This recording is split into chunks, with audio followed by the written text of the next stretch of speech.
હવે આપણે આગળ લોકલ વિન્ડ્સ છે ચિનુક અને ફોએન. તો ચિનુક અને ફોએન એ શું છે? આ બધા ફેક્ચ્યુઅલ ક્વેશ્ચન પૂછાતા હોય છે. તો શું છે એ બધું આપણે સમજી લઈએ. બરાબર. પહેલાં ચિનુકનો મતલબ શું થાય એ સમજો. ચિનુક જે છે ને ચિનુકનો મતલબ થાય બરફ ભક્ષી પવનો. બરફ ભક્ષી પવનો. બરફ ભક્ષી પવનો એટલે કેવા? તો કે બરફને ભક્ષનારા, બરફને ખાઈ જનારા. બરફ જે છે ને એને ખાઈ જાય એટલે કે સ્નો ઇટર્સ. સ્નો ઇટર્સ, સ્નો એટલે બરફ, બરફ ખાઈ જાય એવા પવનો. Most important. ચિનુકનો મતલબ ખાલી યાદ રાખવાનો. ચિનુક કીવર્ડ છે. Chinook keyword. ચિનુકનો મતલબ શું? બરફ ખાનારા પવનો, બરફ ભક્ષનારા પવનો. બરાબર. હવે તમે વિચારો તો કે ચિનુક પવન હશે તો એ શું કરશે? એ તાપમાનમાં વધારો કરશે કે ઘટાડો કરશે?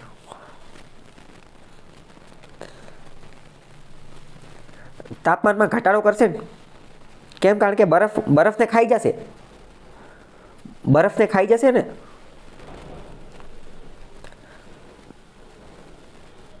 હા એ સોરી તાપમાનમાં વધારો કરશે ને. તાપમાનમાં વધારો કરશે. તાપમાનમાં શું કરશે? વધારો કરશે. એટલે કે ગરમી વધારશે. તો પહેલાં કેવું હશે? પહેલાં તો ઘણો બધો બરફ હશે. તો લોકોને તકલીફ પડતી હશે ને, ઠંડી ઘણી બધી વધારે લાગતી હશે. પણ ચિનુક પવન આવશે અને શું કરશે? બરફને ખાઈ જશે. તો ત્યાંના લોકોને રાહત મળશે. શેમાંથી રાહત મળશે? ઠંડીમાંથી, ગરમીમાંથી. ઠંડીમાંથી રાહત મળશે. ઓકે, ખ્યાલ આવ્યો? બસ આટલા કીવર્ડના આધારે તમે આ બધી વસ્તુ સમજી શકશો. ચલો હવે આપણે આગળ વધીએ. આ બધું જોવા ક્યાં મળે? તો કે ઉત્તર અમેરિકા ખંડની અંદર જોવા મળે. ઉત્તર અમેરિકા ખંડમાં પેસિફિક મહાસાગર ઉપરથી આ પવનો આવે છે. અને આ પવનો કેવા છે? ગરમ અને સૂકા પવનો છે. આપણે બહુ પહેલાં જોયેલું હતું કે ગરમ અને સૂકા એ બંને સાથે જોયું. તો આ પેસિફિક મહાસાગર ઉપરથી આવે છે અને કેવા? ગરમ અને સૂકા પવનો છે. મોસ્ટ ઇમ્પોર્ટન્ટ આમે ખબર પડી જાય ને કે બરફને ખાનારા પવનો છે. ચિનુકનો મતલબ શું? સ્નો ઇટર્સ, બરફ ભક્ષી પવનો. તો બરફને ક્યારે ખાઈ શકે? ગરમ હોય તો જ ખાઈ શકે ને, ઠંડા હોય તો વધુ બરફ બનાવે ને. સમજાણું? એક જ કીવર્ડના આધારે આપણે બધું સમજવાનું છે. તો કે ગરમ અને સૂકા પવનો ઠંડીની ઋતુમાં રોકીઝ પર્વતના પૂર્વ ઢોળાવો ઉપરથી નીચે ઉતરે છે. રોકીઝ પર્વતથી નીચે ઉતરે છે અને પ્રેરીઝના મેદાનોમાં જતા રહે છે. બરાબર. અને પ્રેરીઝના મેદાનોનું જે તાપમાન એ 2 કલાકમાં 15 થી 25 ડિગ્રી સેન્ટીગ્રેડ જેટલું વધારી દે છે. તાપમાન વધારી દે છે. મતલબ કે આ ગરમી ફેલાઈ દે છે. શું લેવા તાપમાન વધારતા હશે? તાપમાન એટલા માટે વધારી દે કારણ કે અહીંયા જે બરફ રહેલા છે એ બધા બરફને ખાઈ જાય છે. એ બધો બરફ જે છે એ પીગાડી દે છે. અને બરફ જે છે એ તો ઠંડી પેદા કરે. તો બધો બરફ ખાઈ જાય તો શું કરશે? તાપમાન વધી જશે. ખ્યાલ આવ્યો? 15 થી 25 ડિગ્રી સેન્ટીગ્રેડ જેટલું તાપમાન વધી જશે. આ ગરમ પવનથી પ્રેરીઝના મેદાનોમાં રહેલો બરફ પીગળી જાય છે. આથી રોકીઝ પર્વતની પૂર્વમાં રહેતા ખેડૂતો અને પશુપાલકોને ખેતી માટે જમીન અને પશુઓ માટે ઘાસ પ્રાપ્ત થાય છે. અહીંના લોકો ઠંડીમાંથી રાહત અનુભવે છે. આવી વિશેષતાને ચલો પહેલાં તો એ વિચારો કે આવું બધું થાય છે તો આ પવનો સારા કહેવાય ખરાબ કહેવાય? તો કે આટલા માટે તો એ પવન કેવા કહેવાય? સારા કહેવાય. ચિનુક પવનો જે છે એ સારા કહેવાય. તો આ વિશેષતાના કારણે ત્યાંના રેડ ઇન્ડિયન્સ લોકો આ પવનને ચિનુક કહે છે. ચિનુકનો મતલબ થાય બરફ ભક્ષી પવનો, બરફનું ભક્ષણ કરનાર, બરફ ખાઈ જનાર, સ્નો ઇટર્સ પવનો. ખ્યાલ આવ્યો? આપણે આખો ટોપિક, આખી વસ્તુ કોના આધારે સમજ્યા? તો કે માત્ર અને માત્ર એક કીવર્ડના આધારે કે ચિનુક પવનનો મતલબ શું થાય? તો કે ચિનુક પવનનો મતલબ થાય બરફ ખાનારા પવનો. બરાબર. ઉપર આવી જાઓ, એનો ફોટો આપેલો છે. એ ફોટો તમે જુઓ તો તમને ખ્યાલ આવી જશે. આ ફોટો ઉપરથી ખબર પડે કે આ બધા વાદળ ને પર્વત ને એ બધું ઓળંગી અને નીચે આવે છે. કેવો હોય છે? તો કે ગરમ પવન હોય છે. અને ગરમ પવન હોય તો કેવો હોય? સૂકા પવન હોય. બરાબર. ગરમ હોય તો કેવો હોય? સૂકા પવન હોય. અને તો એ બરફને જે છે એ ખાઈ જતા હોય છે. ઓકે, ચલો હવે વાત કરીએ ફોએન પવનો. તો કે ફોએન પવનો જે છે ને એ પણ ચિનુક પવનની જેવા જ છે. ચિનુક પવનની જેવા જ એટલે તો કે ચિનુક કેવા હતા? તો કે ગરમ હતા. તો ફોએન કેવા છે? તો કે ફોએન જે છે એ પણ ગરમ છે, એ પણ સૂકા છે અને એ પણ તોફાની પવનો છે. ગરમ અને સૂકા છે જે દક્ષિણ દિશાએથી આલ્પ્સ પર્વતને ઓળંગીને જો ચિનુક પર્વત ક્યાં હતા? ઉત્તર અમેરિકાની અંદર. ફોએન પવનો ક્યાં છે? તો કે દક્ષિણ દિશાએથી આલ્પ્સ પર્વતને ઓળંગી અને યુરોપ ખંડની અંદર ખાસ કરીને સ્વિટ્ઝરલેન્ડના મેદાની પ્રદેશોની અંદર જતા રહે છે. મેદાનોના પ્રદેશ. અને ત્યાં એ ફોએન તરીકે ઓળખાય છે. પર્વતના ઢાળ પરથી ઉતરતી વખતે આ પવનો ઘર્ષણના કારણે વધુ ગરમ બને છે. બરાબર. ગરમ હોય જ છે અને ઓલરેડી ઢાળ ઉપરથી ઉતરે એટલે ઘર્ષણના કારણે વધુ ગરમ બને છે અને પોતાની ગરમીથી બરફને પીગળાવી દે છે. આ પણ શું કરે છે? બરફને પીગળાવી દે છે. તમે વિચારો, બરફને પીગળાવી દે છે એટલે ત્યાંના લોકોને શું થતું હશે? ઠંડીથી રાહત મળતી હશે, ઠંડીથી રાહત મળતી હશે, બરાબર. અને એના કારણે પશુપાલન પ્રવૃત્તિ જે છે એ કરી શકાય છે, કારણ કે પહેલાં બરફ હોય તો ન થઈ શકે, પણ હવે મેદાન થઈ ગયું એટલે પશુપાલન પ્રવૃત્તિ થઈ શકે. અને કેવું પશુપાલન થઈ શકે? તો એના કારણે આ દ્રાક્ષ, મોસંબી જેવા ખાટા રસવાળા ફળોની ખેતી જે છે એ થઈ શકે છે. ઇન શોર્ટ, મોસ્ટ ઇમ્પોર્ટન્ટ તમારે શું યાદ રાખવાનું? ચિનૂક અને ફોયન બંને એવા પવનો છે, કેવા પવનો? બરફને ખાઈ જવાવાળા પવનો. તો કે બરફનું ભક્ષણ કરવાવાળા. તો બરફને ખાઈ જવાવાળા પવનો છે, તો હકીકતમાં પવન કેવા હશે? તો કે ગરમ પવનો હશે, ગરમ પવનો હશે, સૂકા પવનો હશે, ગરમ પવનો હશે, સૂકા પવનો હશે. બરફને ખાઈ જશે તો પહેલાં શરૂઆતના સમયમાં તાપમાન કેવું હશે? તાપમાન એકદમ નીચું હશે, તાપમાન એકદમ માઇનસમાં હશે, માઇનસમાં. પણ આ પવનો આવશે એટલે ગરમી લાવશે, ગરમ કરી નાખશે અને તાપમાનને એકદમ ઊંચું પહોંચાડી દેશે. કેટલું ઊંચું પહોંચાડે? તો કે થોડીક જ મિનિટોમાં 10-20 સેન્ટીગ્રેડ જે છે એ વધારી દેશે, 15-20-25 સેન્ટીગ્રેડ વધારી દેશે, બરાબર? ખ્યાલ આવ્યો? જેમ કે જાણવું ગમશે તો અહીંયા કીધેલું છે કે ચિનૂક પવનો 24 કલાકમાં 22 ડિગ્રી સેન્ટીગ્રેડ તાપમાન વધારી દે છે. ચિનૂક કેટલા ડેન્જર છે કે એક દિવસની અંદર 24 કલાકમાં તો 22 ડિગ્રી સેન્ટીગ્રેડ તાપમાન વધારી દે. અમેરિકાના મોન્ટાના રાજ્યમાં આવેલા કીપ નામનું સ્થળ છે, અમેરિકાનું મોન્ટાના નામનું રાજ્ય, અહીંયા કીપ નામનું સ્થળ છે. ત્યાં માત્ર ખાલી 7 મિનિટમાં 20 ડિગ્રી સેન્ટીગ્રેડ તાપમાન વધારી નાખ્યું હતું. આ ચિનૂક પવનોએ 7 મિનિટની અંદર 20 ડિગ્રી સેન્ટીગ્રેડ તાપમાન વધારી નાખ્યું. આલ્બર્ટા રાજ્યમાં આવેલા પિન્ચર ક્રીક નામની જગ્યા હતી, પિન્ચર ક્રીક નામની જગ્યા, અહીંયા 6 જાન્યુઆરી 1966ના દિવસે 4 મિનિટમાં 21.3 ડિગ્રી સેન્ટીગ્રેડ તાપમાન જે છે એનો વધારો નોંધાઈ ગયેલો હતો આ પવનોના કારણે. કેમ? કારણ કે બરફ ભક્ષણ કરનારા છે, આખે બધા બરફને ખાઈ ગયા અને ગરમ પવનો હતા એટલે. ઓકે, ખ્યાલ આવ્યો કે નહીં? કંઈ ડાઉટ હોય તો પૂછો. ચિનૂક અને બીજા કયા હતા? ફોયન. ચિનૂક અને ફોયનમાં કંઈ ડાઉટ હોય તો પૂછો. હવે એની જેવા જ પવનો છે લૂ અને નોર્વેસ્ટર. લૂ અને નોર્વેસ્ટર. તો લૂ તો આપણી માટે એકદમ નોર્મલ વસ્તુ છે, લૂ આપણે જોતા જોઈએ છે. ચલો તમે વિચારીને કહો, આપણે કંઈ વાંચવું નથી, પણ તમે વિચારીને કહો લૂ પવનો જે છે એ કેવા હશે? ગરમ હશે કે ઠંડા હશે? વિચારીને કહો. લૂ ગરમ હોય, ઉનાળામાં જોવા મળે, ઉત્તર ભારતની અંદર જોવા મળે, ગુજરાત અને રાજસ્થાનમાં સામાન્ય રીતે જોવા મળતું હોય. તો 3 પોઈન્ટ તો આપણને એ જ મળી ગયા.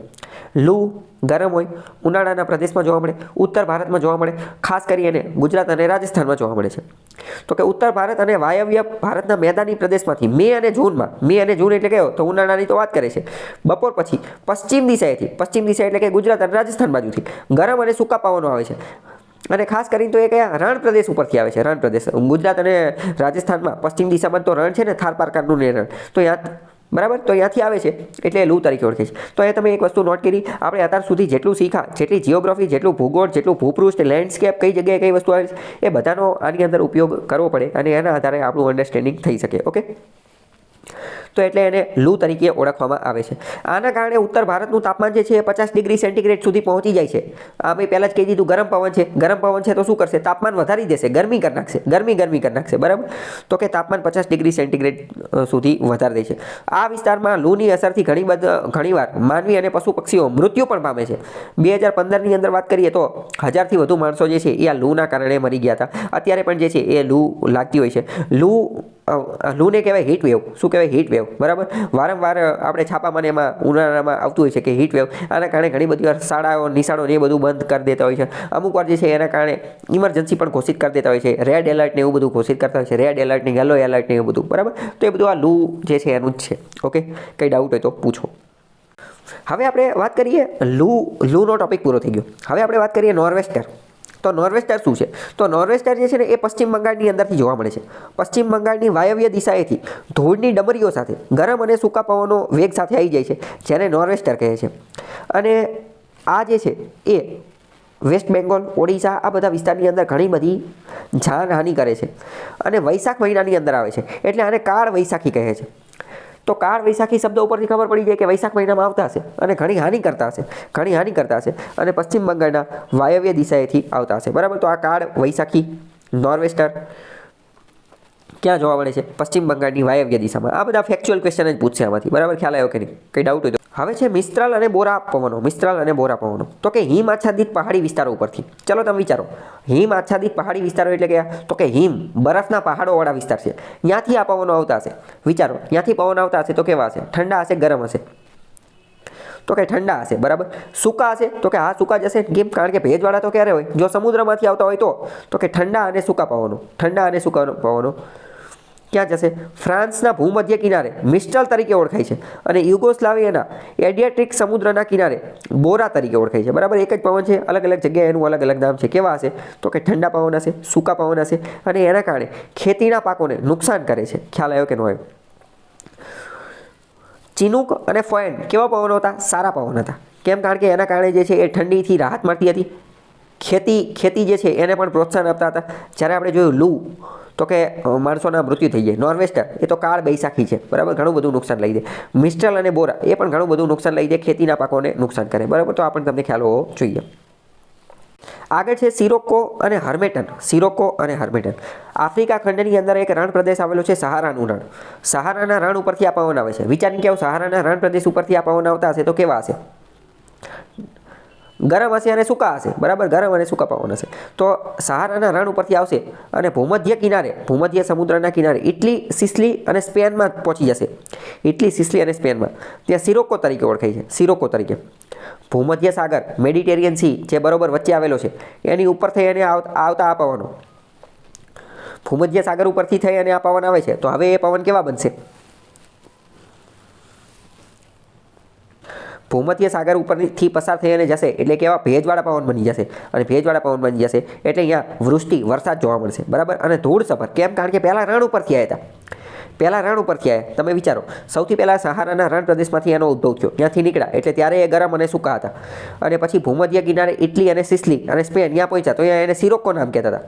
પછી એ ભૂમધ્ય સાગરમાંથી પસાર થયા એટલે ભેજ પ્રાપ્ત કર્યો અને પછી વરસાદ આપ્યો. પણ હારે હારે ધૂળ તો હશે જ તેને. કેમ? કારણ કે રણમાંથી ઉપાડી હતી ધૂળ એ. બરાબર, ખ્યાલ આવ્યો?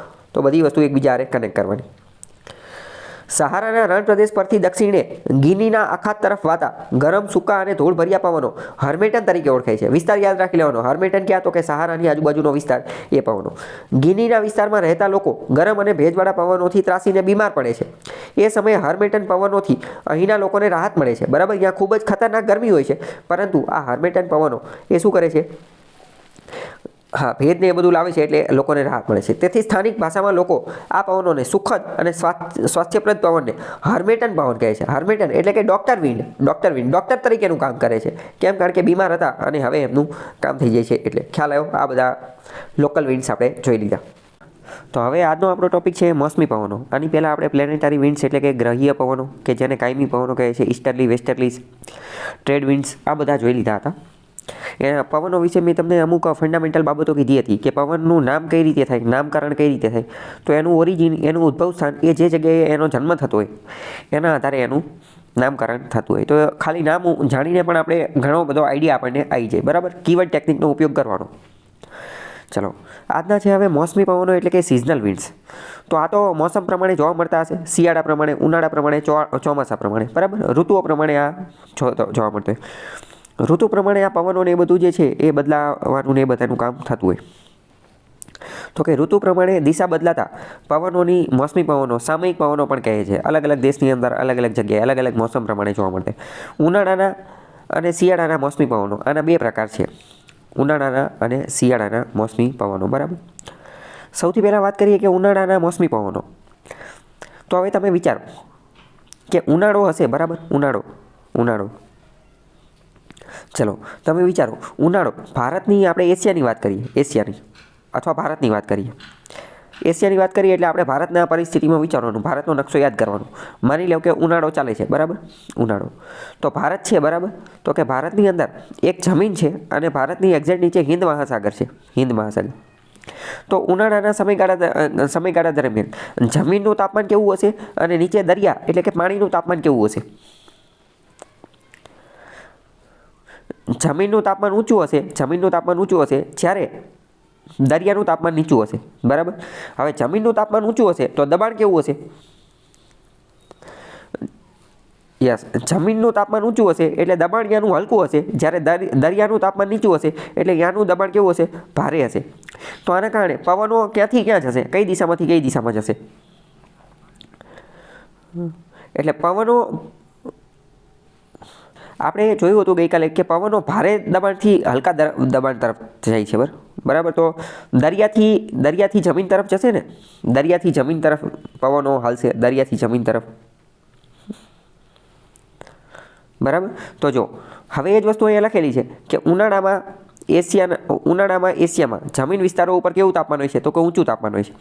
ઊંચું તાપમાન હોય છે એટલે હલકું દબાણ જોવા મળે છે. જ્યારે એની આજુબાજુનો વિસ્તાર અરબ સાગર, બંગાળની ખાડી, હિન્દ મહાસાગર, એમાં જળ વિસ્તારોમાં અહીંયા કેવું હોય છે? નીચું તાપમાન હોય છે. નીચું તાપમાન હોય છે એટલે અહીંયા કેવું હોય છે? ભારે દબાણ હોય છે.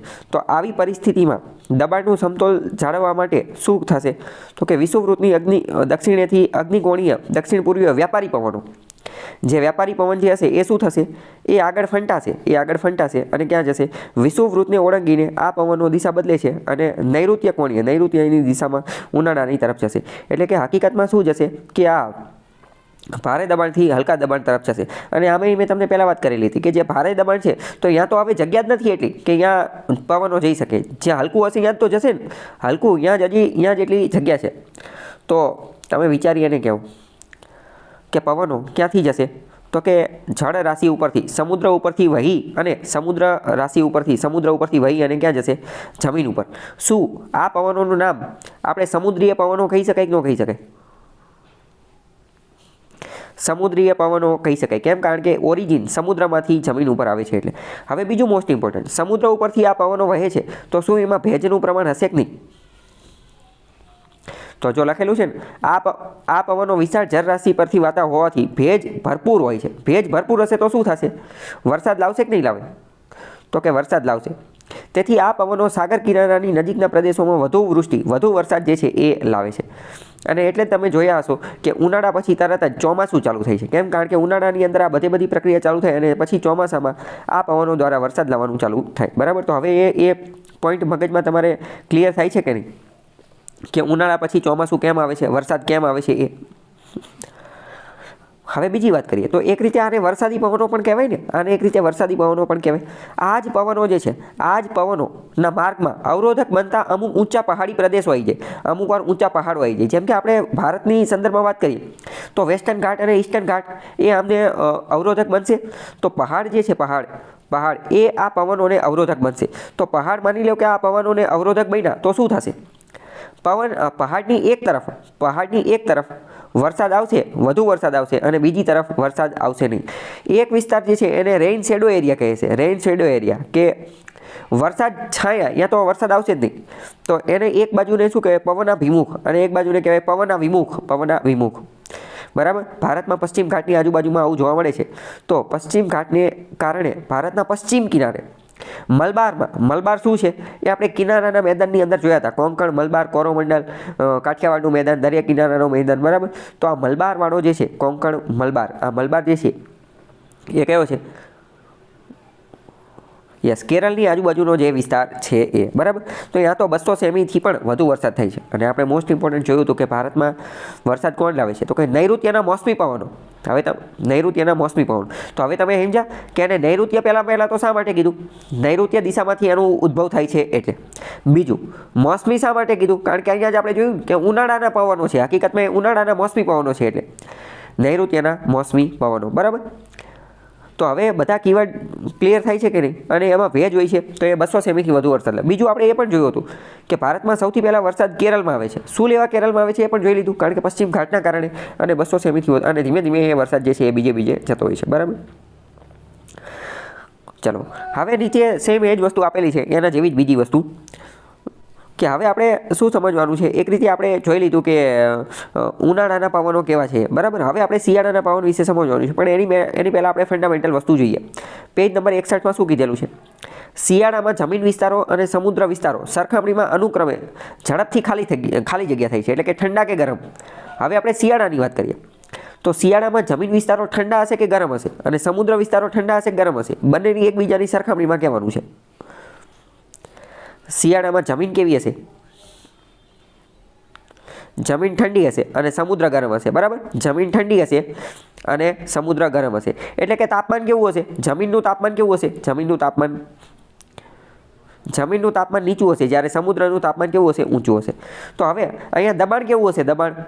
જમીનમાં દબાણ કેવું હશે અને સમુદ્રમાં દબાણ કેવું હશે? જમીન ઉપર ભારે દબાણ હશે અને સમુદ્ર ઉપર હલકું દબાણ હશે. બરાબર. તો હવે પવનો કઈ બાજુથી કઈ બાજુ જશે? જમીનથી સમુદ્રમાં જશે કે સમુદ્રથી જમીન ઉપર જશે? બરાબર. યસ, ભારે દબાણથી હલકા દબાણ ઉપર જશે, ભારે દબાણથી હલકા દબાણ ઉપર જશે તો જમીન ઉપરથી સમુદ્ર ઉપર પવન વહાશે, જમીન ઉપરથી સમુદ્ર ઉપર પવન વહાશે. તો શું આવા પવનોને જમીની પવનો કહી શકાય? કારણ કે એનું ઓરિજિન, એનો ઉદ્ભવ જમીન ઉપરથી થાય છે, બરાબર. તો જમીન ઉપરથી સમુદ્ર ઉપર પવનો થશે. આખી વસ્તુ તમને ખબર પડી ગઈ કે ન પડી? પરીક્ષામાં પ્રશ્ન શું પૂછાશે એ હું તમને કહ્યું. પરીક્ષામાં પ્રશ્ન એવો પૂછાશે કે શિયાળામાં જે છે એ પવનો ક્યાં જોવા મળે છે, એટલે કે જમીનથી સમુદ્ર તરફ કે સમુદ્રથી જમીન તરફ.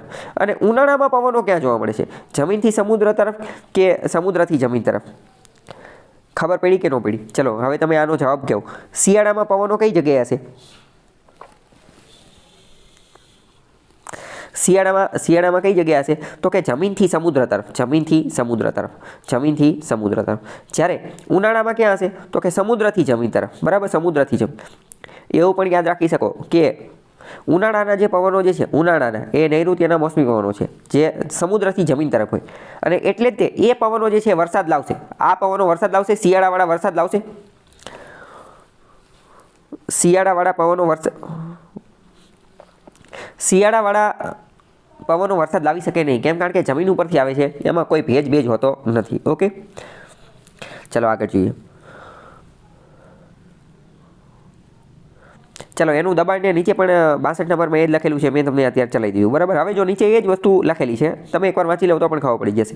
શિયાળામાં મોસમી પવનો. તો શિયાળામાં એશિયા ખંડમાં કેટલાક જમીન વિસ્તારો ઝડપથી ઠંડા પડે છે, જ્યારે એની સરખામણીમાં સમુદ્ર કેવા હશે? તો કે સમુદ્ર ગરમ હશે. અને દબાણ ને એ બધું વસ્તુ આવેલું છે, હુફાણું ને એ બધું આપેલું છે. ઓકે, કંઈ ડાઉટ હોય તો પૂછી લો, એકવાર તમે વાંચી લેજો. બાકી મેં તમને જે ચલાવ્યું એ જ વસ્તુ એમાં લખેલી છે.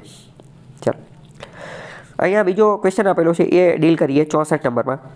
કે શિયાળામાં જમીન વિસ્તારો પરથી આવતા પવનોમાં ભેજ ખાલી જગ્યા હોય છે.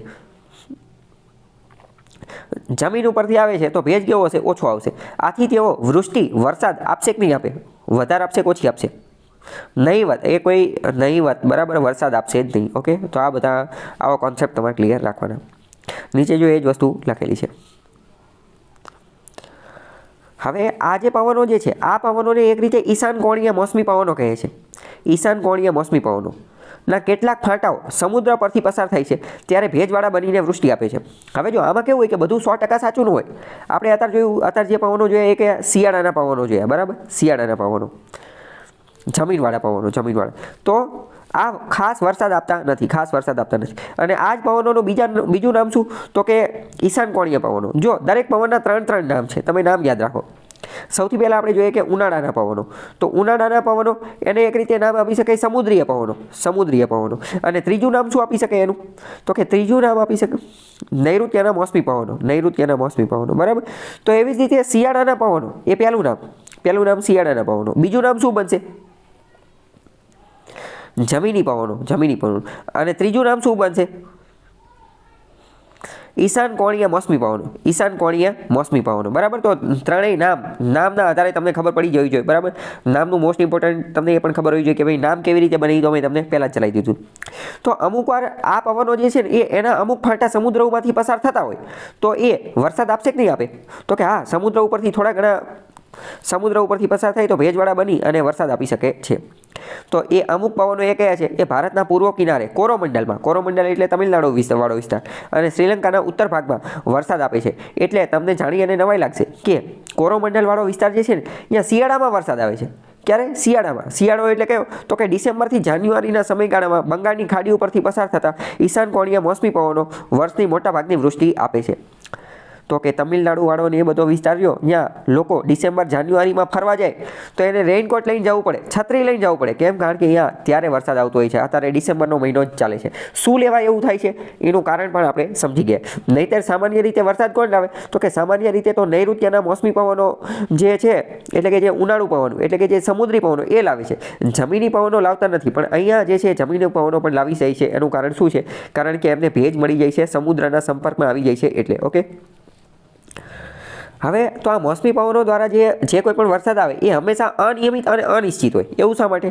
તો એવું એટલા માટે કારણ કે આ મોસમી પવનો છે તો એ તો મોસમ અનુસાર હલનચલન થતું હોય. આપણે અત્યારે જ જોયું કે મોટાભાગનો વરસાદ તો ઉનાળુ પવન એટલે કે સમુદ્રી પવન એના દ્વારા આવે છે. હવે માની લો કે એ પવન કઈ રીતે આવે છે, તો કે જમીન ગરમ થાય ને સમુદ્ર ઠંડો થાય, જમીનનું તાપમાન ને દબાણ ને એમાં પ્રોબ્લેમ થાય એના કારણે આવે છે. હવે માની લો કે એટલો બધો તડકો જ ન પડ્યો, જમીન ગરમ જ ન થઈ, તો આવા પવનનું નિર્માણ જ નહીં થાય ને, તો આવા પવનનું નિર્માણ થશે નહીં, તો વરસાદ જ નહીં આવે, બરાબર. તો આ એક બહુ મોટી સમસ્યા છે.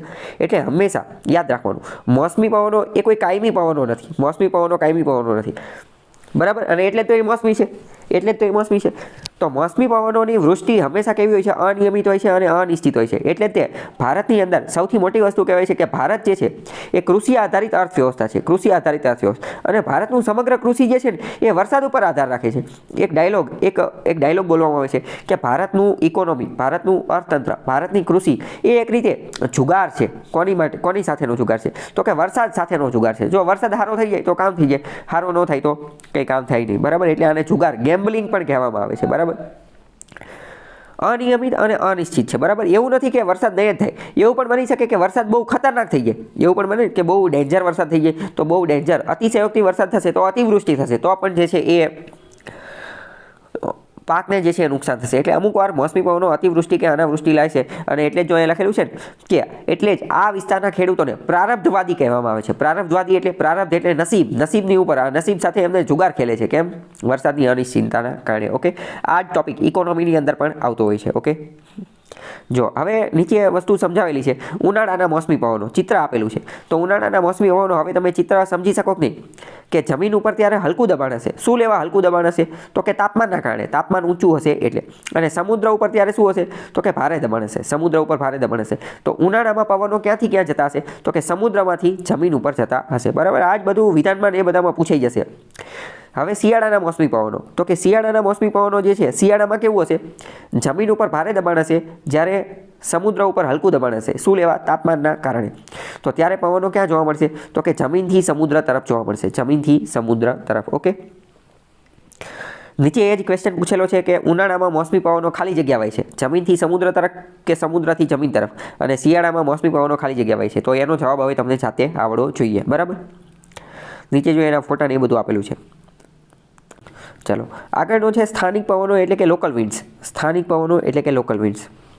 તો હવે આ તો સ્થાનિક હોય, જે તે વિસ્તાર પૂરતા મર્યાદિત હોય, સીમિત પ્રદેશ, લિમિટેડ હોય. અને એ કોના કારણે, તો કે એ વિસ્તારની સ્થાનિક જિયોગ્રાફી, સ્થાનિક ભૂગોળ, સ્થાનિક પરિસ્થિતિ, વિશિષ્ટ પરિસ્થિતિ, સ્થાનિક પરિબળોના આધારે હોય. અહીંયા અસમાન જમીનનું વિતરણ હોય, ભૂપૃષ્ઠ, પાણી, એ બધું એના આધારે હોય, જે તે વિસ્તાર પૂરતા હોય. અને ગરમ ઠંડા ગમે એ રીતે હોઈ શકે છે. અને આ દબાણનું એનું નિર્માણ એ બધું થતું હોય, એના આધારે આ જે છે એ બનતા હોય છે, બરાબર. તો હવે એના આધારે સૌથી પહેલાં પેજ નંબર 73માં આવી જાઓ, એટલે આપણે થોડું જે છે એ વિચાર કરીએ અને એના આધારે આપણે ડીલ કરીએ. 73માં પહોંચી ગયા. ઓકે, ચાલો હવે આપણે દિવસની વાત કરીએ. દિવસ દરમિયાન સમુદ્ર વિસ્તારો કરતાં જમીન વિસ્તારો વધુ ઝડપથી ખાલી જગ્યા થાય છે, ગરમ કે ઠંડા, વિચારીને કેવું. દિવસે શું થશે, સમુદ્ર કરતાં જમીન વિસ્તારો ઝડપથી ગરમ થઈ જશે. કેમ? કારણ કે પાણી તો કાચબા ગતિએ ગરમ થાય છે અને કાચબા ગતિએ ઠંડુ થાય છે. તો દિવસે આપણે જોઈએ, દિવસે તો જમીન વિસ્તારો કેવા હશે, ગરમ હશે. એ જ રીતે સમુદ્ર વિસ્તારો કેવા હશે, સમુદ્ર વિસ્તારો સામાન્ય રીતે ઠંડા છે. એટલે સરખામણીમાં, બરાબર, બંનેની સરખામણીમાં. ચલો બીજું, તો કે જમીન વિસ્તારો કેવા હશે, જમીન વિસ્તારો ગરમ હશે. તો હવે જમીન વિસ્તારો ગરમ હશે, તેથી જમીન વિસ્તારો પર ખાલી જગ્યા દબાણ જોવા મળશે, હલકું કે ભારે. તેથી જમીન વિસ્તારો ઉપર શું જોવા મળશે, હલકું દબાણ જોવા મળશે, હલકું દબાણ જોવા મળશે. હવે આ હલકું દબાણ જે છે, હલકું દબાણ એ જોવા મળશે. અને સમુદ્ર વિસ્તારો ઉપર કેવું દબાણ જોવા મળશે, તો સમુદ્ર વિસ્તારો ઉપર ભારે દબાણ જે છે એ જોવા મળશે, બરાબર. ચલો તો હવે તમે વિચારો કે આવું જોવા મળશે તો પવનો કઈ જગ્યાએથી કઈ જગ્યાએ જોવા મળશે.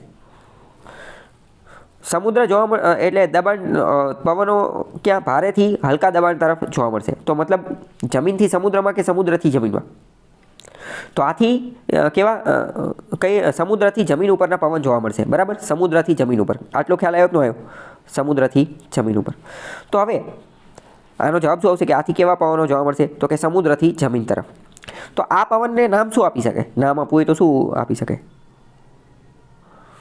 દરિયાઈ પવનો અથવા સમુદ્રીય પવનો આપી શકે, દરિયાઈ પવનો અથવા સમુદ્રીય પવનો આપી શકે, બરાબર. આ જ વસ્તુ MCQમાં વિધાનવાળા વાક્યમાં વિધાન આવું મૂકી દેશે અને વિધાનમાં શું કરશે, સાચું બનાવવું હશે તો આ બેઠે બેઠું મૂકશે, સાચું નહીં બનાવવું હોય તો હલકી, ભારે કે ગરમ ઠંડા એમાં ગમે કંઈક પ્રોબ્લેમ ઘુસાડી દેશે, બરાબર. તો અત્યારે મેં તમને આખી વસ્તુ ચલાવી, એ જ વસ્તુ નીચે આપેલી છે લોકલ વિન્ડ, અને અત્યારે મેં તમને જે ચલાવ્યું, બરાબર, એને આ લોકોએ નામ આપેલું છે દરિયાઈ પવનો અથવા તો દરિયાઈ લહેર અથવા સી બ્રીઝ, બરાબર. મેં તમને જે કોન્સેપ્ટ ચલાવ્યો, હકીકતમાં આપણે કોન્સેપ્ટ ચલાવી દીધેલો છે, પણ હવે નીચે એ જ બધી વસ્તુ લખેલી છે. ખબર પડી કે નહીં? નીચે જો ચિત્ર જો, દરિયાઈ લહેરો એટલે કે સી બ્રીઝ એટલે કે દરિયાઈ લહેરો, બરાબર. તો એ જ વસ્તુ, ઓકે, સમુદ્રથી જમીન ઉપર પવનો જે છે એ વાતા હશે. શું લેવા? જો એનું ચિત્ર પણ આપેલું છે. ચિત્રના આધારે હું તમને ચલાવી દઉં કે દિવસનો સમય છે, દિવસનો સમય હશે તો શું થશે કે સૂર્યપ્રકાશ પડશે, અને આ સૂર્યપ્રકાશ જમીનને ફટાફટ ગરમ કરી દેશે. જમીનને શું કરી દેશે? ગરમ કરી દેશે. જમીન ગરમ થશે તો એનું દબાણ કેવું હશે? દબાણ હલકું હશે. દબાણ જે છે એ હલકું હશે. જ્યારે એ જ રીતે સમુદ્રમાં કેવું હશે? સમુદ્રમાં ભારે દબાણ હશે. તો પવનો ક્યાં જોવા મળશે? ભારે દબાણથી હલકા દબાણ તરફ, એટલે કે સમુદ્રથી જમીન તરફ જોવા મળશે, બરાબર. જો અહીંયા તીર ને એવું બધું એ જ રીતે આપેલું છે. તો આ પવનોને દરિયાઈ લહેરો સી બ્રીઝ કહેવાય. ખબર પડી કે ન પડી? નીચે એ જ બધું વસ્તુ લખેલી હશે, વાંચી લેજો, ખ્યાલ આવી જશે. જે મેં તમને ચલાવ્યું એ જ તે, ઓકે. અને આ વસ્તુ જે છે એના કારણે તે સમુદ્ર કિનારા પાસેની જે આબોહવા જે છે એ કેવી હોય છે? તો કે એ જળવાઈ રહે છે. એ સમઘાત આબોહવા જોવા મળે છે. કેવી સમઘાત? એટલે કે બહુ ઠંડી ન થઈ જાય, બહુ ગરમ ન થઈ જાય. એ તો આપણે બહુ પહેલાં જ સમજી ચૂક્યા હતા, બરાબર. ચલો, હવે એની જેવા બીજા જ પવનો છે, એની જેવા જ બીજા પવનો છે, એની આપણે થોડી વાત કરીએ. હવે માની લો કે રાત્રિનો સમય લઈએ, તો રાત્રિના સમય દરમિયાન જમીન પ્રદેશો કેવા હશે? જમીન પ્રદેશો અને સમુદ્ર પ્રદેશ.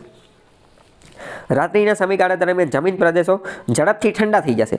હવે ઝડપથી ઠંડા થશે તો એનું હવાનું દબાણ કેવું હશે? તો અહીંયા કેવું હશે? અહીંયા ભારે દબાણ થઈ જશે. અહીંયા કેવું? ભારે દબાણ થઈ જશે. હવે જમીન વિસ્તારોની સરખામણીમાં સમુદ્ર વિસ્તારોમાં કેવા હશે રાત્રિ દરમિયાન?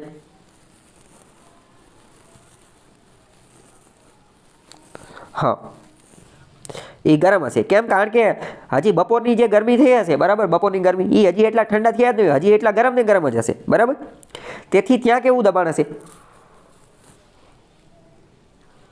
તેથી સમુદ્રમાં કેવું? હલકું દબાણ હશે. સમુદ્રમાં હલકું દબાણ હશે. તો હવે તમે વિચારીને કહો કે પવન કઈ બાજુથી કઈ બાજુ?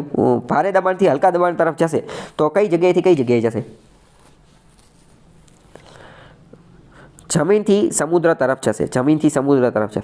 તો આવા પવનોને શું નામ આપી શકાય?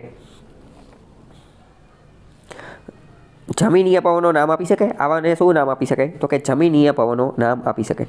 તો રાત્રે જે પવનો હોય એ જમીનીય પવનો હોય, દિવસે પવનો હોય એ સમુદ્રીય પવનો હોય, બરાબર. આટલું ખબર પડી કે ન પડી? બરાબર. જો એ જ વસ્તુઓ નીચે આપેલી હશે, કઈ દિશામાં જોવા મળશે, શું ઓલું પેલું, એ બધું અત્યારે મેં તમને ચલાવી દીધું, બરાબર. તો જો જમીની પવનો એને કહેવાય, જમીનની લહેરો, એને લેન્ડ બ્રીઝ કહેવાય. એનું નામ શું આપેલું છે? Land breeze. જમીનીય પવનો.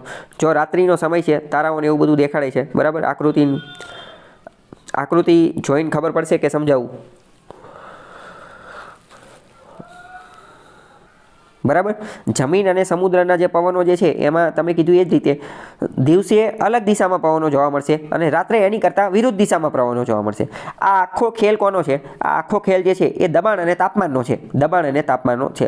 અને દબાણનો ખેલ કોના આધારે નક્કી થાય છે? તાપમાનના આધારે. કેમ? કારણ કે સૂર્ય હોય છે, રાત્રે સૂર્ય જતો રહે એટલે જમીનો જે છે એ ફટાફટ ઠંડી થવા માંડે. પણ જ્યારે સમુદ્ર એટલી ઝડપથી ઠંડા થતા નથી. કેમ? કારણ કે એને ઠંડા થતાં પણ વાર લાગે અને ગરમ થતાં પણ વાર લાગે. ઓકે, ખ્યાલ આવ્યો? તો દિવસે જે પવનો જોવા મળતા હોય, દિવસે જે દિશામાં પવનો જોવા મળતા હોય, રાત્રે એની કરતાં વિરુદ્ધ દિશામાં પવનો જોવા મળે. ઓકે, ખ્યાલ આવ્યો?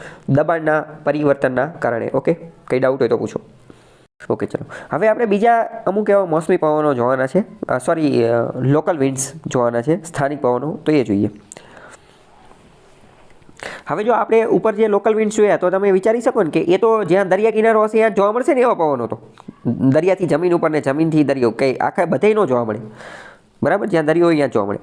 તો હવે બીજા પર્વતના અને ખીણના પવનો છે એના વિશે આપણે થોડો અભ્યાસ કરીએ. પણ પહેલાં તમે સમજી લો બે શબ્દ, એક છે પર્વત શબ્દ અને બીજો છે ખીણ શબ્દ. પર્વત માટે છે માઉન્ટેન અને ખીણ માટે છે વેલી. તો પહેલાં તમે વિચારીને કહો કે પર્વત કોને કહેવાય ને ખીણ કોને કહેવાય?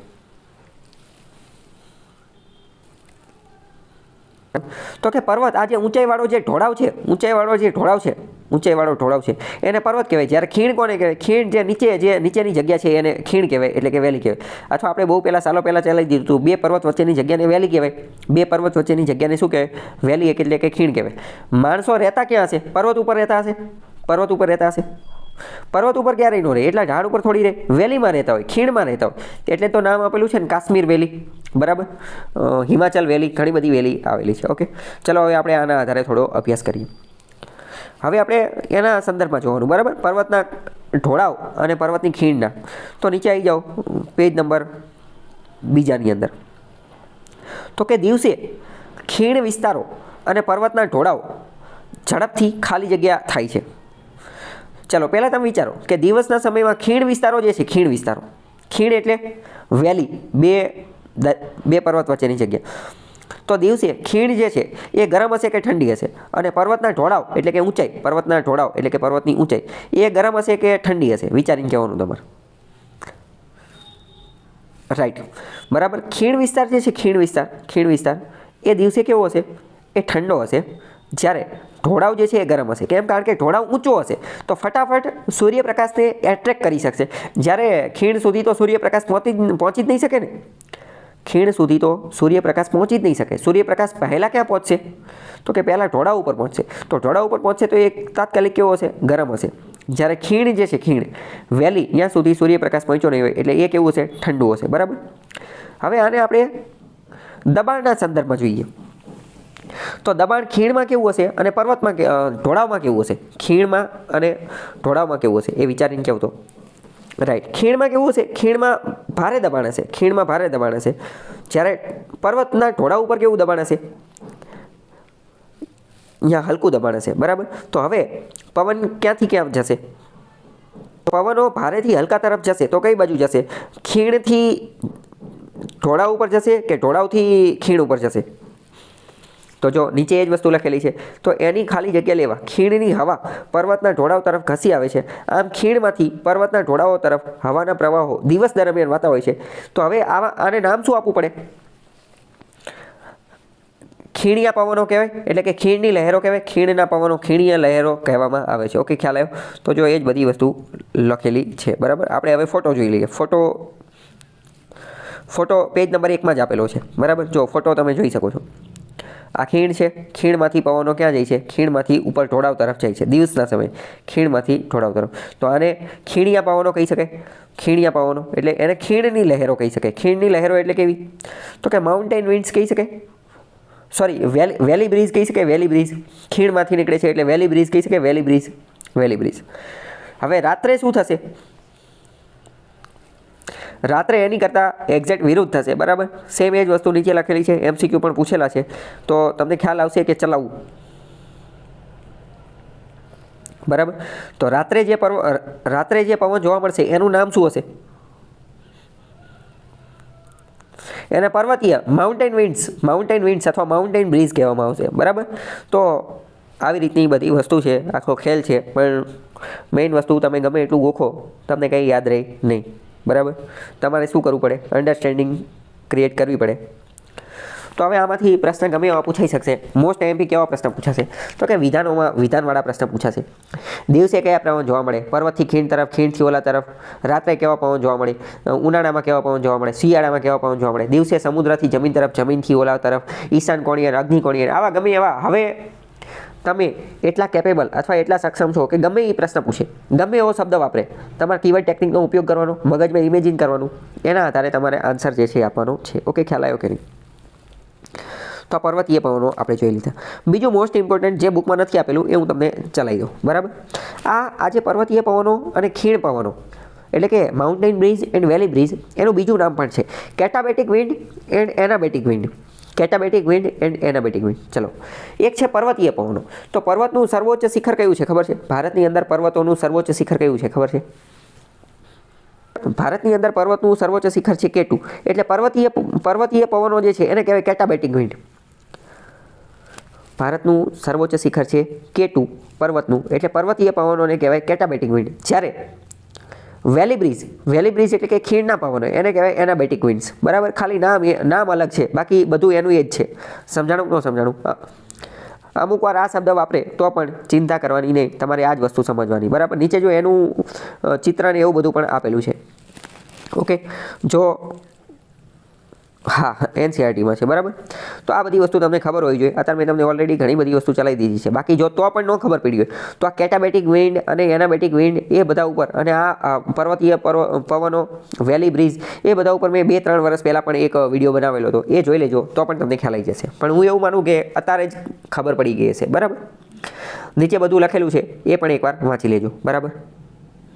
હવે આપણો આગળનો ટોપિક છે વાયુ સમુચ્ચય. વાયુ સમુચ્ચય એટલે કે એર માસ. વાયુ સમુચ્ચય એટલે કે એર માસ. કીવર્ડ ઉપરથી ખબર પડે તો વાયુ એટલે શું? તો કે હવા. એર એટલે શું? તો કે હવા. અને માસ એટલે શું? તો કે દળ. એટલે એક રીતે હવા, એર, વાયુ એનો બનેલો એક પટ્ટો હશે, બરાબર. પટ્ટો હોય એટલે એમાં દળ ભેગું થઈ જાય, માસ ભેગું થઈ જાય, તો એ જે પટ્ટો હોય ને એને જ એર માસીસ કહેવાય. શું લખેલું છે જોઈએ. તો કે વાયુ સમુચ્ચય વાયુમંડળનો એક વિશાળ ભાગ છે જેમાં તાપમાન અને ભેજ સંબંધિત વિશેષતાઓ ક્ષૈતિજ દિશામાં સમાન હોય છે. તાપમાન અને ભેજમાં સમાનતા ધરાવતા વાયુના વિશાળ જથ્થાને વાયુ સમુચ્ચય કે વાયુ રાશિ કહે છે. આ એની વ્યાખ્યા થઈ ગઈ જે આપણે યાદ રાખવાની. કે વાયુ સમુચ્ચય શું છે? તો કે વાયુ ઉપરથી ખબર પડી જાય કે હવાનો એક પટ્ટો છે, પરંતુ આ હવાનો પટ્ટો કેવો હશે? આ હવાનો બહુ લાંબો પટ્ટો હશે, અને એ એવો પટ્ટો હશે કે આખા પટ્ટાની અંદર તાપમાન સમાન રહેતું હશે અને ભેજ જે છે એ પણ સમાન રહેતું હશે. માની લો કે 100 કિલોમીટર લાંબો હવાનો પટ્ટો છે, આખા પટ્ટાની અંદર તાપમાન સમાન છે અને ભેજ પણ સમાન છે, તો આવા પટ્ટાને વાયુ સમુચ્ચય એટલે કે એર માસ કહેવામાં આવે. ખ્યાલ આવ્યો કે ન આવ્યો? એની દિશા એ કોઈ પણ એક પણ હોઈ શકે અને અલગ અલગ પણ હોઈ શકે, પણ સામાન્ય રીતે એ એક જ દિશામાં જતા હોય. કેમ? કારણ કે એનું તાપમાન અને ભેજ એક જ સમાન છે એટલે એક જ દિશામાં જતા હોય. અથવા એવું બની શકે કે અમુક જગ્યાએ ફંટાઈ જાય, પર્વત કે એવું કંઈ આવે તો ત્યારે એ ફંટાઈ શકે છે, બાકી સામાન્ય રીતે એક જ દિશામાં જતા હોય, બરાબર. તો હવે એમાં વિવિધ ઊંચાઈએ ક્ષિતિજ દિશામાં તાપમાન અને ભેજનું પ્રમાણ લગભગ સરખું હોય છે. સમતલ વિશાળ સપાટી પર હવા લાંબા સમય સુધી સ્થિર રહેવાથી તે સપાટીની ગરમી અને ઠંડી અને ભેજ પ્રાપ્ત કરે છે, ત્યારે તે વાયુ સમુચ્ચય બને છે. કઈ રીતે બને એનું વ્યાખ્યા જે છે તમારે યાદ રાખી લેવાની. મોસ્ટ એમપી વ્યાખ્યા શું છે? તો કે વાયુઓનો બનેલો એક બહુ મોટો પટ્ટો છે, હવાનો બનેલો એક બહુ મોટો પટ્ટો છે, અને એમાં શું સમાનતા છે? તો કે તાપમાન અને ભેજની બાબતમાં સમાનતા છે. બહુ લાંબો પટ્ટો હોય, બરાબર. વાયુ સમુચ્ચયો જે જગ્યાએ હોય, બરાબર, તો એના લક્ષણો પહેલાં તો કયા છે? તો આપણે કીધું કે સેંકડો કિલોમીટર સુધી ફેલાયેલા હોઈ શકે છે, બરાબર. એવું પણ બની શકે કે 1000 કિલોમીટર લાંબો પટ્ટો હોય, બરાબર. ઘણી બધી વાર એનો વિસ્તાર એક મોટા ખંડ જેટલો પણ હોઈ શકે, આખા એશિયા ખંડ, આફ્રિકા ખંડ જેટલો પણ હોઈ શકે છે. ઊંચાઈની દ્રષ્ટિએ આ જે છે એ ક્ષોભ આવરણ સુધી ફેલાયેલા હોય છે, એટલે કે ટ્રોપોસ્ફિયર સુધી. આ એટલે કોણ?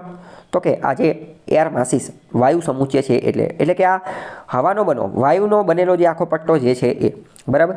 અને વાયુ સમુચ્ચય હવાના દબાણના ઢાળની દિશામાં બીજા પ્રદેશ તરફ ગતિ કરે છે. હવાના ઢાળની દિશામાં એટલે કે ભારે દબાણથી હલકા દબાણ તરફ જે જતા હોય એ, બરાબર. કેનેડાના હિમાચ્છાદિત મેદાનો, કેનેડાના બરફવાળા મેદાનો જે છે એ, શિયાળાના સાઇબેરિયાના ઠંડા પ્રદેશો, ઉષ્ણકટિબંધના વિશાળ મહાસાગરો અને ઉનાળાના ગરમ સહારાનો રણ પ્રદેશ, આ બધાને એક રીતે વાયુ સમુચ્ચયના સ્ત્રોત પ્રદેશો કહેવાય. આ બધા જે છે તો એ સેંકડો વિસ્તાર સુધી એક જ પ્રકારના પવન જોવા મળતા હોય ને, તો આ એની વાત કરે છે. ઉષ્ણકટિબંધમાં બધા ગરમ પવન જોવા મળતા હોય, ધ્રુવીય પ્રદેશમાં બધા ઠંડા પવન જોવા મળતા હોય, તો આ બધાને એક રીતે વાયુ સમુચ્ચય કહેવાય. બહુ લાંબા વિસ્તાર સુધી એ તાપમાન અને ભેજ એમાં એક સમાન જોવા મળતું હોય. એટલે ખ્યાલ આવ્યો કે ન આવ્યો? હવે એની જેવો એક બીજો ટોપિક છે ફ્રન્ટ્સ એટલે કે વાતાગ્રહ. તો આ શું છે? તો ફ્રન્ટ્સનો મતલબ એમ થાય કે અત્યારે આપણે વાયુ સમુચ્ચય જોઈ લીધું, એર માસીસ જોઈ લીધું. એર માસીસ એટલે શું? તો કે હવાનો બનેલો એક બહુ મોટો પટ્ટો કે જેમાં તાપમાન અને ભેજ એક સમાન હોય. તો આવા બે અલગ અલગ વાયુ સમુચ્ચય જ્યારે ભેગા થાય તો એને વાતાગ્રહ, ફ્રન્ટ કહેવામાં આવશે. બે વાયુ સમુચ્ચયોના મિલન ક્ષેત્રને વાતાગ્રહ કહે છે. ખબર પડી?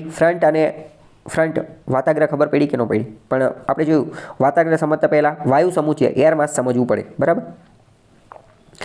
તો હવે બે એર માસ ભેગા થાય, બે એર માસ એટલે કે બે વાયુ સમુચ્ચય ભેગા થાય, તો તમે વિચારો એ બે જે એર માસ જે છે એનું તાપમાન એક સમાન હશે કે અલગ અલગ હશે? પહેલાં એટલું કહેતો.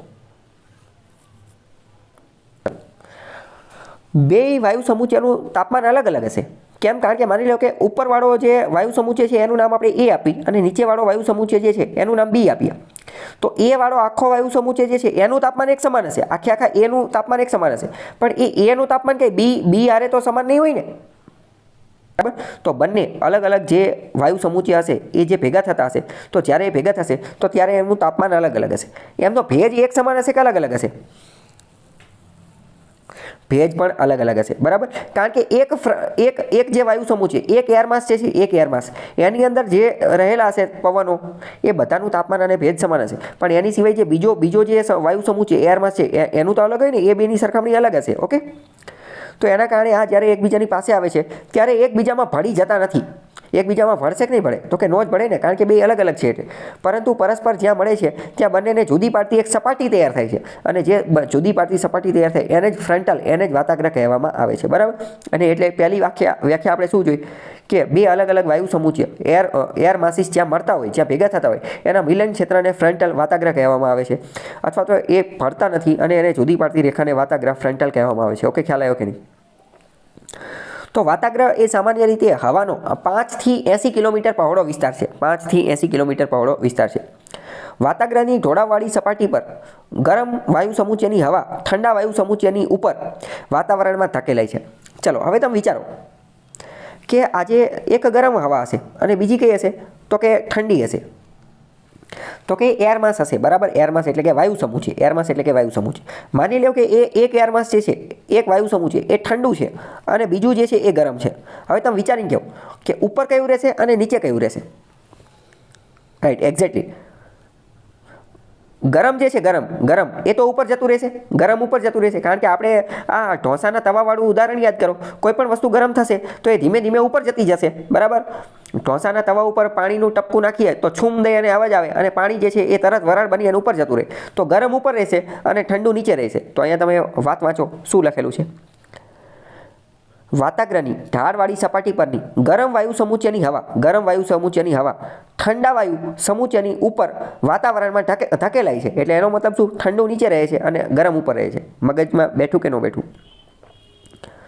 તે હવા ઊંચે ચડતા એમાં રહેલા ભેજનું ઘનીભવન થાય છે, બરાબર? તો હવે એ ધીમે ધીમે ઉપર જતું રહે છે, બરાબર? ગરમ ઉપર જશે તો એનું ધીમે ધીમે શું થશે? ઘનીભવન થશે. એને કારણે વાદળો બનશે એટલે વરસાદ આવશે.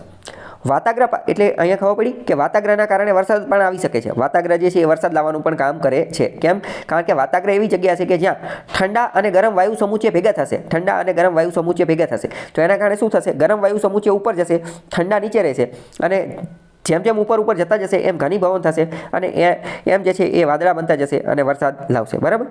તો વરસાદ લાવવાની આપણે બે રીત જોઈ હતી. પહેલી રીત કઈ હતી? સમુદ્રમાંથી ભેજ પ્રાપ્ત કરે બાષ્પીભવન, એના આધારે વાદળો બને, અને આ બીજી આ વાતાગ્રવાળી રીત, બરાબર? ઓકે, ચલો. તો કે વાતાગ્ર પાસેનું હવાનું દબાણ ઘટી જવાથી તોફાની હવામાનનો વિસ્તાર બને છે, બરાબર? વાતાગ્ર પાસે હવાનું દબાણ ઘટી જવાથી તોફાની હવામાનનો વિસ્તાર બને છે. હવે બે વાતાગ્ર ભેગા થશે તો ત્યાં હવાનું દબાણ જે છે ઘટી જશે, બરાબર? એટલે અમુક વાર ત્યાં તોફાની વિસ્તાર બની જાય. તોફાની વિસ્તાર બની જાય તો અહીંયા શું? ચક્રવાત આવી જશે. જ્યાં કોઈ પણ જગ્યાએ હલકું દબાણનું નિર્માણ થઈ જશે તો અહીંયા ચક્રવાત આવી જશે. તો આવી જગ્યાએ ચક્રવાત આવે છે. પ્રશ્ન પૂછી જશે મોટે ભાગે ચક્રવાત ક્યાં જોવા મળે છે? તો બે વાતાગ્ર જ્યાં ભેગા થતા હોય ત્યાં, અથવા તો બે એટલે કે વાતાગ્રના વિસ્તારમાં, એટલે કે બે ફ્રન્ટલના વિસ્તારમાં, એટલે કે બે વાયુ સમૂચય જ્યાં ભેગા થતા હોય ત્યાં, અને જ્યાં કોઈ પણ જગ્યાએ હલકું દબાણ થતું હોય ત્યાં, બરાબર? ખબર પડી કે નહીં? ચલો, અથવા ફરીથી હું તમને સમજાવું કે જે કોઈ પણ જગ્યાએ હલકું દબાણ થતું હશે, હલકું દબાણ જ્યાં થતું હશે ત્યાં ચક્રવાત આવતા હશે. એની પાછળનું મેઇન કારણ શું? કારણ કે માની લો કે કોઈ એક જગ્યા છે ત્યાં હલકું દબાણ થઈ ગયું, તો હલકું દબાણ થઈ ગયું એટલે શું થશે? એ જગ્યા હલકી છે તો તાત્કાલિક જ તે ભારે દબાણવાળી હવા રહી એ ઘસી અને ઝડપથી દોડતા ગતિમાન થઈ અને અહીંયા પહોંચવાની કોશિશ કરશે કે નહીં? તો કે હા, કરશે જ ને.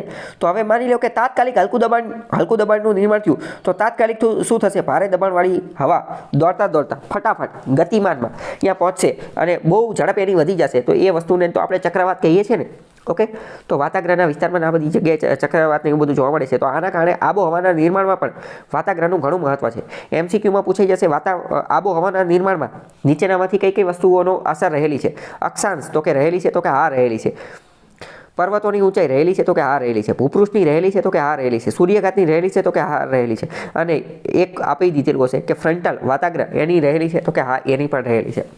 એર માસીસની રહેલી છે તો કે હા એની પણ રહેલી છે. ઓકે, ખ્યાલ આવ્યો કે ન આવ્યો? સામાન્ય રીતે આપણે આ બધું વાંચ્યું હોય તો આપણને એવું લાગે કે આ બધાની અસર નહીં હોય, પણ હવે આપણને ખબર પડી ગઈ કે હકીકતમાં બધી વસ્તુની અસર રહેલી છે.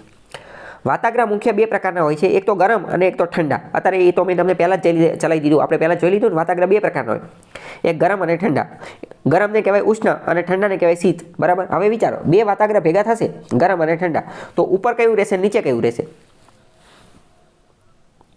ઉપર ગરમ રહેશે અને નીચે ઠંડુ રહેશે. કેમ? કારણ કે ગરમ હલકું હશે એટલે એ પાતળું હશે, ઉપર જતું જશે. અથવા મેં મોસ્ટ ઇમ્પોર્ટન્ટ કીધું બહુ પહેલાં તે ઢોસાના તવાવાળું ઉદાહરણ યાદ રાખવાનું. ત્યાં પાણીનો છાંટો નાખીએ, તાત્કાલિક ગરમ થઈ અને ઉપર જતું રહે છે. બરાબર. તો કે ઉષ્ણ વાતાગ્રહની સપાટી ધીમા ઢાળવાળી હોય છે, જ્યારે શીત વાતાગ્રહની સપાટી ગોળાકાર બને છે. બરાબર. એ તમારે યાદ રાખી લેવાનું, એક ફેક્ચ્યુઅલ બાબત છે. યુરોપ અને અમેરિકાના દેશમાં ચક્રવાતના કારણે વારંવાર હવામાન પલટાતું રહે છે. હવામાનના નકશામાં સમદાબ રેખાઓની સાથે વિવિધ પ્રકારના વાતાગ્રહ જોવા મળે છે. અનિયમિત પવનો. ચલો, હવે આગળનો ટોપિક છે અનિયમિત પવનો. તો કે વાતાવરણમાં ઘણી બધી વાર કેવું થાય, વિક્ષોભના કારણે ચક્રવાત અને પ્રતિચક્રવાત જોવા મળતા હોય. ચક્રવાત, ચલો પહેલાં તો ચક્રવાત એટલે શું હવે તમને ખબર પડી ગઈ ને? અથવા અત્યારે હું તમને ફરીથી કહી દઉં. ચક્રવાત એટલે શું? તો કોઈ પણ જગ્યાએ માની લો કે હલકું દબાણનું રચના થઈ, કોઈ પણ જગ્યાએ હલકા દબાણની રચના થઈ, તો શું થશે? જો કોઈ પણ જગ્યાએ હલકા દબાણની રચના થઈ તો આજુબાજુની ભારે દબાણવાળી હવા ફટાફટ ઝડપથી ઘસી અને આવી જશે, તાત્કાલિક દોડશે અને એ જગ્યા પૂર્તિ કરવા માટે આવશે. તો આને તો ચક્રવાત કહેવાય. અને જ્યારે આની કરતાં ઊંધી વસ્તુ થાય એટલે માની લો કે કોઈ જગ્યાએ ભારે દબાણ રચાઈ ગયું, તો એની આજુબાજુનું હલકું દબાણ હશે, ત્યાં એ હવા ધસી અને જતી રહેશે, તો એને પ્રતિચક્રવાત કહે. બરાબર.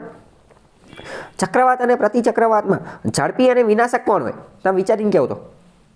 ચલો, ચક્રવાત અને પ્રતિચક્રવાતમાં પ્રતિચક્રવાત જે છે, પ્રતિચક્રવાત અને ચક્રવાત, એ બંનેમાં ચક્રવાત જે છે, ચક્રવાત એ વધારે ઝડપી અને વિનાશક હોય છે. બરાબર. ચક્રવાત એ વધારે. ચલો આગળ આવી જાઓ. ચક્રવાત હવે આપણે જોઈ લઈએ કે જ્યારે અલગ અલગ તાપમાન ધરાવતા બે વાયુ પ્રવાહો એટલે કે બે વાતાગ્રહ જ્યારે ભેગા થશે, અલગ અલગ તાપમાન ધરાવતા, અલગ અલગ તાપમાન એટલે કે એક ઠંડુ હશે અને એક ગરમ હશે, એ બંને ભેગા થશે ત્યારે ચક્રવાત જોવા મળશે. પ્રશ્ન પૂછી જશે ચક્રવાત ક્યારે જોવા મળશે? તો એક કારણ આ પણ રહેશે કે બે અલગ અલગ તાપમાન ધરાવતા વાતાગ્રહ વાયુ પ્રવાહો ભેગા થાય ત્યારે. તો બે અલગ અલગ તાપમાન ધરાવતા એટલે કે એક ઠંડુ હશે અને એક ગરમ હશે એવા વાતાગ્રહ ભેગા થશે, તો શું બંને એકબીજાની અંદર ભળી જશે, મિક્સ થઈ જશે કે નહીં થાય? તો કે મિક્સ નહીં થાય, મિક્સ ન થાય ને, બેનું તાપમાન અલગ અલગ છે એટલે અથડાશે. અને અથડાશે એટલે એના મિલન સ્થાન ઉપર શું થશે? હવાનું દબાણ એકાએક ઘટી જશે. હવાનું દબાણ શું થશે? એકાએક ઘટી જશે. અને મેં અત્યારે જ કીધું કે હવાનું દબાણ જ્યાં ઘટી જશે ત્યાં તાત્કાલિક ચક્રવાતની રચના થઈ જશે, કારણ કે હવાનું દબાણ ઘટશે એટલે આજુબાજુની ભારે દબાણવાળી જે છે એ હવા તાત્કાલિક દોડી અને આવી જશે. બરાબર. એક ઠંડુ વાતાગ્રહ હશે અથવા તો એક ઠંડુ તાપમાનવાળું વાયુ પ્રવાહ હશે, એક ગરમવાળું હશે. બંને ભટકાશે એટલે શું થશે? તો કે હલકું દબાણ રચાઈ જશે ને. કેમ? કારણ કે ભટકાશે તો એના કારણે શું થશે કે અમુક જે હવા ગરમ થઈ હશે, પાતળી ગરમ હવા થઈ હશે, તો એ તો તાત્કાલિક ઉપર ઉડી અને જતી રહેશે. તો તાત્કાલિક ઉપર ઉડીને જતી રહેશે તો યા તો હલકું દબાણ જ બનશે. અને તાત્કાલિક એ હલકું દબાણ બન્યું તો એની પૂર્તિ કરવા માટે ભારે દબાણવાળા દોડી અને આવી જશે અને ગોળાકાર રચના જે છે એ થઈ જશે. કેમ? કારણ કે બંને વાતાગ્રહ ભેગા થયા હશે એટલે. ઓકે, ખ્યાલ આવ્યો કે નહીં? બાકી તમે ચક્રવાતના થોડાક એનિમેશનવાળા વિડીયો જોજો એટલે તમને ખ્યાલ આવશે. ઇન શોર્ટ, મોસ્ટ ઇમ્પોર્ટન્ટ યાદ રાખી લેવાનું કે ચક્રવાતના કેન્દ્રમાં કેવું દબાણ હોય, હલકું હોય કે ભારે હોય? Right, very good. કે ચક્રવાતના કેન્દ્રમાં કેવું હોય? તો કે હલકું દબાણ હોય. Most important. આની ઉપર જ વારંવાર MCQ પૂછાતા હોય અથવા આટલું યાદ રાખી લેવાનું તો પણ ખબર પડી જાય. હવે તમે વિચારો, ચક્રવાતના કેન્દ્રમાં હલકું દબાણ હોય, આમાં નથી આપેલું પણ તમે જાતે વિચારીને કહો કે દબાણ હલકું હશે, તાપમાન કેવું હશે? તાપમાન વધારે હશે એટલે કે તાપમાન ભારે હશે, તાપમાન વધારે હશે, બે એકબીજાથી દૂર ચાલે છે. બરાબર. તો ચક્રવાતના કેન્દ્રમાં હલકું દબાણ હોય અને કેન્દ્રથી દૂર જતા દબાણ જે છે એ ભારે થતું જાય, વધતું જાય છે અને એની કરતાં વિરુદ્ધ તાપમાન રહેતું હોય છે. પૃથ્વીની ધરી ભ્રમણ ગતિના કારણે પવનો મધ્યના હલકા દબાણ તરફ ખસી આવે છે અને ચક્રાઓ લઈને જમીન સપાટીથી ઉપરથી ધીમે ધીમે ઊંચે ચડીને બધું આપેલું છે. આવી રીતે ચક્રવાત જે છે એ જોવા મળતી હોય છે. ચક્રવાતની દિશા પરીક્ષામાં પૂછાતી હોય છે. ઉત્તર ગોળાર્ધની અંદર ચક્રવાતના પવનોની દિશા ઘડિયાળના કાંટાની વિરુદ્ધ દિશામાં જોવા મળે છે અને દક્ષિણ ગોળાર્ધમાં એ ઘડિયાળના કાંટાની દિશામાં જોવા મળે છે. એવું શા માટે? ફેરલના નિયમ અનુસાર અને જે પવનો જે ફંટાય છે ડાબી બાજુ જમણી બાજુ ને એ બધું એના કારણે આ બધું જોવા મળે છે. ઓકે, તો એ તમને ખ્યાલ હોવો જોઈએ. નીચે ચક્રવાત યુરોપને અમેરિકામાં મોટા ફેરફાર લાવે છે ને એ બધું એ એકવાર તમે જાતે જે છે એ વાંચી લેજો. બરાબર. બીજો અમુક વાર પ્રશ્ન પૂછે છે કે અમુક જગ્યાએ જે છે ને એ ચક્રવાતના અલગ અલગ નામ છે.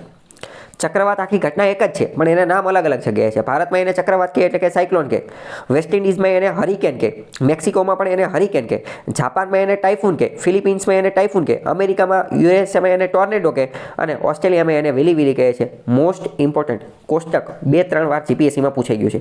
એક બાજુ વિસ્તારનું નામ આપેલું હશે, એક બાજુ ક્યાં હરિકેન કહે, ક્યાં ટાઇફૂન કહે, ક્યાં વિલી કહે એ બધું આપેલું હશે. બરાબર. મોસ્ટ ઇમ્પોર્ટન્ટ યાદ રાખી લેજો તમારી રીતે. બરાબર. સેમ એની કરતાં વિરુદ્ધ ઘટના છે પ્રતિચક્રવાત. હવે તમે વિચારો, પ્રતિચક્રવાત હશે તો એમાં કેન્દ્રમાં કેવું દબાણ હશે? હલકું કે ભારે? ભારે દબાણ હશે. કેમ? કારણ કે ચક્રવાતમાં હલકું દબાણ હતું, તો પ્રતિચક્રવાતમાં ભારે દબાણ હશે. તો મધ્યમાં ભારે, વચ્ચે ભારે દબાણ હશે તો એની આસપાસના વિસ્તારમાં હલકું દબાણ હશે અને પવનો મધ્યના ભારે દબાણમાંથી બહારના હલકા દબાણ તરફ જતા ફેલાઈ જાય છે અને પવનોની ગતિ ઘણી ઓછી હોય છે. અહીંયા કેવી હશે? ઓછી હોય છે અને પ્રતિચક્રવાત જે છે એટલા તોફાની હોતા નથી અને એવું બધું આપેલું છે. એની દિશા કેવી હોય છે? તો કે ઘડિયાળના કાંટા ફરવાની દિશામાં હોય છે. ક્યાં? ઉત્તર ગોળાર્ધમાં ઘડિયાળના કાંટાની દિશામાં, જ્યારે દક્ષિણ ગોળાર્ધમાં ઘડિયાળના કાંટાની વિરુદ્ધ દિશામાં. ઓલા કરતાં એક્ઝેક્ટ ઊંધું હશે. પ્રતિચક્રવાતમાં પવન ઉપરથી નીચે ઉતરે છે, જ્યારે ચક્રવાતમાં કેવું હતું? નીચેથી ઉપર ચડતા હોય છે. બરાબર. તેથી તાપમાનમાં વધારો થાય છે અહીંયા અને આ જે છે મોટે ભાગે વરસાદ લાવતા નથી. પરંતુ જો સમુદ્ર ઉપરથી આવેલા હોય, થોડો ઘણો ભેજ એની અંદર હોય તો થોડો ઘણો વરસાદ લેતા આવતા હોય છે. બરાબર. અત્યારે તો આપણે રડાર ને કૃત્રિમ ઉપગ્રહ એ બધાની મદદથી પૂર્વ આગાહી કરી શકાય છે કે ક્યારે ચક્રવાત આવશે, પ્રતિચક્રવાત આવશે. ભારતમાં, એશિયામાં સામાન્ય રીતે ચક્રવાત જોવા મળે છે. આપણે પ્રતિચક્રવાત જોવા મળતા નથી. બરાબર. યુરોપમાં અને અમેરિકામાં ત્યાં જોવા મળે છે. આપણે એટલે આનું યાદ રાખવાનું. બાકી તમે એકવાર વાંચી લેજો, ઇમેજિન કરજો, નો કંઈ ખબર પડે તો મને પૂછજો. ઓકે.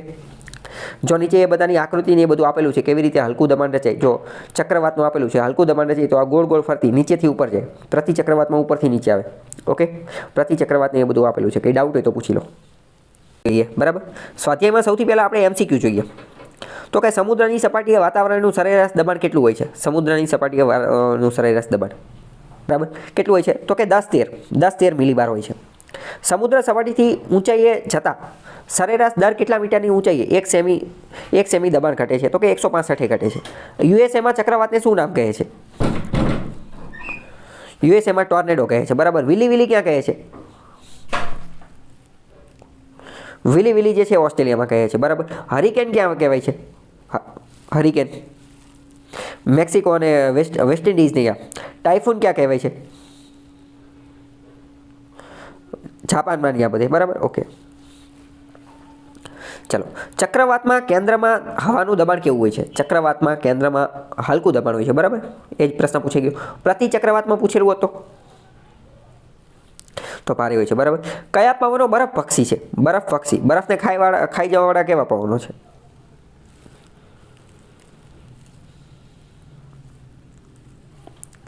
ચિનુક. બરાબર. ચિનુક પવનો જે છે. બરાબર. ચિનુક પવનો. ઓકે. આગળ વાત કરીએ, દબાણના કયા પટ્ટાને નિર્વાત પ્રદેશ કહે છે? યસ. વિષુવવૃત્તવાળો લઘુદાબ પટ્ટો. વિષુવવૃત્તની અંદર દબાણ કેવું હોય છે? હલકું હોય છે એટલે એને લઘુ દબાણ પટ્ટો કહે છે અને અહીંયા કોઈ પણ પ્રકારના પવન જોવા મળતા નથી. બરાબર. પવન ખૂબ જ ઓછા જોવા મળશે એટલે એને નિર્વાત પ્રદેશ કહે છે. ત્યારે પણ મેં તમને કીધું હતું કે ગુજરાતીમાં શબ્દ વાપરી અને કન્ફ્યુઝ કરશે. બરાબર. ચલો. સ્વાધ્યાયના બીજા પ્રશ્નો જોઈએ કે પવન એટલે શું? પવનના પ્રકાર જણાવી મોસમી પવનોની માહિતી આપો. પવન એટલે શું? તો કે ગતિમાન હવાને પવન કહે છે. એકદમ સાદામાં સાદી વ્યાખ્યા. એના પ્રકાર દઈ દેવાના: કાયમી પવનો, મોસમી પવનો, લોકલ વિન્ડ્સ, સ્થાનિક પવનો. બરાબર. અને એમાંથી મોસમી પવનો. તો કે મોસમી પવનો શિયાળાના પવનો, ઉનાળાના પવનો, એ બધું સમજી દેવાનું. દરિયાઈ લહેરો અને જમીનની લહેરો આકૃતિ સાથે સમજાવો. આકૃતિ સાથે સમજાવવાનું શું લેવા કીધું? કારણ કે આકૃતિના આધારે જ ફટાફટ સમજાય કે અને એના આધારે તે ઝડપથી ખબર પડી જાય. ઓકે. આપણે ઓલરેડી ડિસ્કસ કરી ચૂક્યા છીએ. કંઈ ડાઉટ હોય તો પૂછો. એમાં આવડશે એ કે નહીં આવડે? ચલો આગળ. દબાણ પટ્ટાઓની આકૃતિ દોરી વિષુવવૃત્તીય લઘુદાબ પટ્ટા વિશે માહિતી આપો. એ મેં તમને આની પહેલાં ઓલરેડી આપણે તો કહી દીધું હતું કે તમે આ રીતે આગળ વધજો. બરાબર.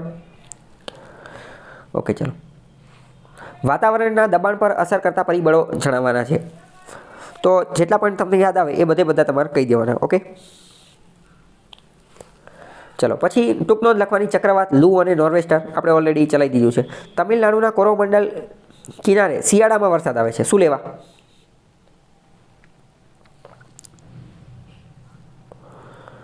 કારણ કે ત્યાં જે પવનો વહે છે એ પવનો અમુક વાર વચ્ચે સમુદ્ર આવવાથી તેમાંથી ભેજ ગ્રહણ કરે છે.